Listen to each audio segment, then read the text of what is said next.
मेरा नाम ज़ैनब है और मैं 8वीं जमात में पढ़ती हूँ। जून के महीने में मेरे स्कूल में छुट्टियां थीं। इन्हीं छुट्टियों में शादियों का मौसम भी था और एक शादी मेरे रिश्तेदारों में भी थी, जिसमें मेरे घर के सब लोगों का जाना जरूरी था।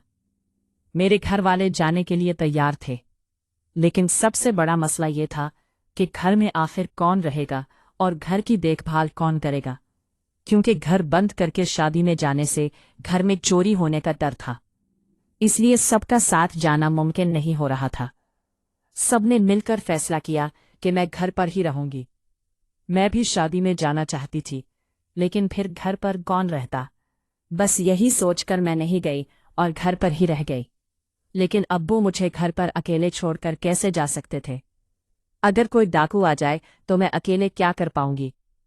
अब्बू ने ये सब सोचा और फिर उन्होंने अपने सबसे खास और भरोसेमंद आदमी को फ़ोन किया और कहने लगे, हमज़ा, एक काम है। 2-4 दिन के लिए हम एक शादी में जा रहे हैं और घर में मेरी बेटी अकेले है। एक लड़की का अकेला रहना ठीक नहीं। अगर तुम्हें कोई परेशानी ना हो तो क्या तुम कुछ दिनों के लिए मेरी बेटी के साथ रह सकते हो? हमज़ा मेरे चचा थे। चचा ने कहा, इसमें परेशानी वाली कौन सी बात है? जैसे मैं यहाँ से अपने काम पर जाता हूँ, वैसे ही वहाँ से चला जाया करूँगा। वैसे भी मैं सिर्फ रात को ही घर आता हूँ, तो रात में तुम्हारे घर पर सो जाया करूँगा। 4 रात को हमारे घर पर सोने के लिए तैयार हो गए और उन्होंने अब्बू से कहा, अब फिक्र ना करे, मैं हूं तो कोई परेशानी नहीं होगी। चचा की शादी 2 साल पहले हो चुकी थी। अब्बू और अम्मा नहा धोकर तैयार हो गए और शाम को निकल गए। इसके बाद जब चा आ रहे थे तो उन्होंने मुझे फ़ोन किया और पूछा, खाने में क्या खाओगी? मैंने कहा, चा पालक की सब्ज़ी ले आना, क्योंकि मुझे पालक की सब्ज़ी बहुत पसंद थी और मैंने रोटी और चावल बना लिए थे। शाम को जब चा आए तो वो पालक की सब्ज़ी भी लेकर आए। चा आकर बहुत थक गए थे और कहने लगे, ज़ैनब, तुम खाना लगा दो, मैं हाथ मना धोकर आ रहा हूँ।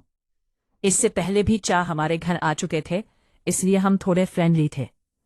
चा हाथ मना धोकर आए और हमने साथ बैठकर खाना खाया और बातें करने लगे। तो चचा मुझसे कहने लगे, ज़ैनब, तुम पहले से भी ज्यादा खूबसूरत हो गई हो। तुम्हें देखकर तो मुझे अपने कॉलेज के दिन याद आ गए, जब मेरी गर्लफ्रेंड थी। मेरी गर्लफ्रेंड बहुत खूबसूरत थी।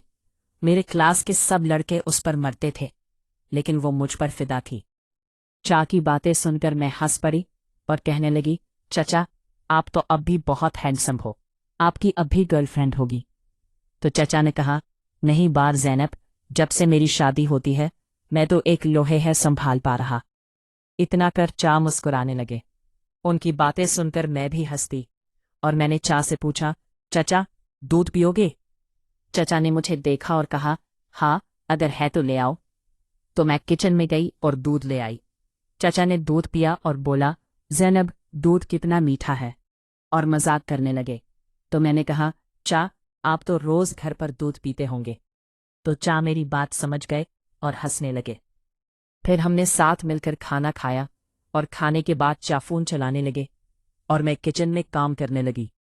सारा काम खत्म करने के बाद हम रात को 1 बजे तक बातें करते रहे और चा इतने अच्छे थे कि बात करते वक्त का पता ही नहीं चला। उसके बाद मैं अपने कमरे में जाकर सो गई और चा अपने कमरे में सो गए। सुबह मैं जल्दी उठी और चच्चा के लिए नाश्ता बनाने लगी, लेकिन चा भी तक नहीं उठे थे। तो मैंने चच्चा को आवाज़ दी, चच्चा, आपको देर हो रही है, उठ जाइए। लेकिन शायद रात को देर से सोने की वजह से चच्चा गहरी नींद में सो रहे थे। मैं चच्चा के कमरे में गई और उन्हें जगाने लगी। फिर मैंने चच्चा के ऊपर से कंबल हटाया तो अचानक मेरी नज़र ऐसी जगह पड़ी जिसे देखकर मैं हैरान हो गई। मैं थोड़ी देर चा को देखती रही और मेरे मन में ख्यालात आने लगे। तभी चा की आंखें खुली और उन्होंने कहा, अरे, आज तो बहुत देर हो गई। मैंने चा से कहा, अब जल्दी से नहा लीजिए, आपका नाश्ता तैयार है। तो चा बाथरूम में गए, नहाकर जल्दी से बाहर आए। उन्होंने जल्दी जल्दी नाश्ता किया और मैंने उनके लिए टिफ़िन पैक कर दी और चच्चा अपने काम पर निकल गए। उसके बाद मैं घर की सफाई करने लगी और जल्दी सफाई करके मैं नहाने चली गई। नहाकर तैयार हुई, नाश्ता किया और कुछ देर आराम किया। क्योंकि आज घर में कोई नहीं था तो पूरा घर सन्नाटे में था। बिल्कुल अच्छा नहीं लग रहा था। समझ में नहीं आ रहा था कि क्या करूं। दोपहर को मैंने सोचा कि थोड़ी देर पढ़ लूं और 5 बजे तक पढ़ाई की। इसके बाद फोन चलाने लगी। फोन चलाते चलाते कब मैं सो गई पता ही नहीं चला।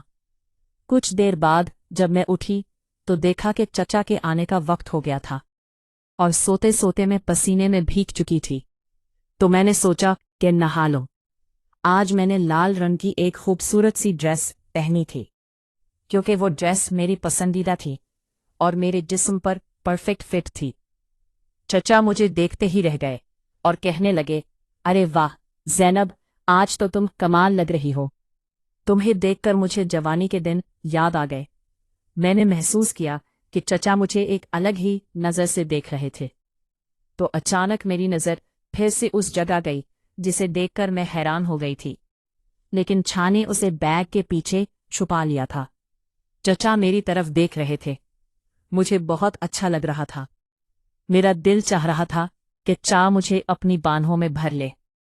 चचा की तारीफ सुनकर मैं अंदर ही अंदर खुश होने लगी, लेकिन मैं फिर भी शर्माती रही क्योंकि वो मेरे चचा थे। लगे, ज़ैनब मैं फ्रेश होकर आता हूँ, तुम खाना लगा दो। तो मैंने कहा, ठीक है चा, लेकिन इसके लिए खाना बनाना पड़ेगा, अभी मैंने खाना नहीं बनाया। चाचा ने कहा, ठीक है तुम खाना बना लो, तब तक मैं आराम कर लेता हूँ। तो मैंने कहा, ठीक है चचा। चचाओ है सोफे पर बैठकर आराम करने लगे और मैं खाना बनाने किचन में चली गई। जहाँ चा बैठे थे वहां से किचन साफ दिखाई दे रहा था। मैंने बार बार पीछे मुड़कर देखा तो चचा की नज़र मुझ पर ही मिली हुई थी। उनका इस तरह देखना मुझे अच्छा लग रहा था क्योंकि चा पहले भी कई बार घर आ चुके थे और हम काफी खुलकर बातें करते थे। मुझे उनके साथ वक्त गुजारना अच्छा लगता था, इसलिए उनका देखना भी अच्छा लग रहा था। मैं खाना बना रही थी कि अचानक लाइट चली गई और ऊपर से इतनी गर्मी थी कि मैं पसीने में भीग गई और अब अंधेरा भी हो गया था। तब चा अपने फ़ोन की टार्च ऑन करके किचन में आ गए और कहने लगे, ज़ैनब आज गर्मी बहुत है। तो मैंने कहा, हाँ चचा, और अब तो लाइट भी चली गई, मेरे घर में इन्वर्टर भी नहीं है। तो चा ने मुझे टार्च दिखाई और मैंने एक मोमबत्ती जलाकर किचन में रख दी। चा ने कहा, ज़ैनब तुम पसीने में भीग चुकी हो, क्या मैं थोड़ी मदद कर सकता हूँ? तो मैं भी परेशान थी, इसलिए मैंने हाँ कह दी। चचा खाना बनाने में मेरी मदद करने लगे और हमने मिलकर खाना बनाया और बातें करते रहे। थोड़ी देर बाद लाइट वापस आ गई तो चचा मेरी तरफ देखने लगे और मैं पसीने में भीगने की वजह से मेरा जिस्म साफ दिखाई दे रहा था। मैं भी थोड़ी उनकी तरफ मुड़ गई ताकि वो मुझे अच्छे से देख सके। फिर मैंने चचा से कहा, जिया आप आराम कर लीजिए, बस खाना तैयार होने वाला है। तो चा ने मेरी तरफ पंखा मोड़ दिया और आराम करने लगे।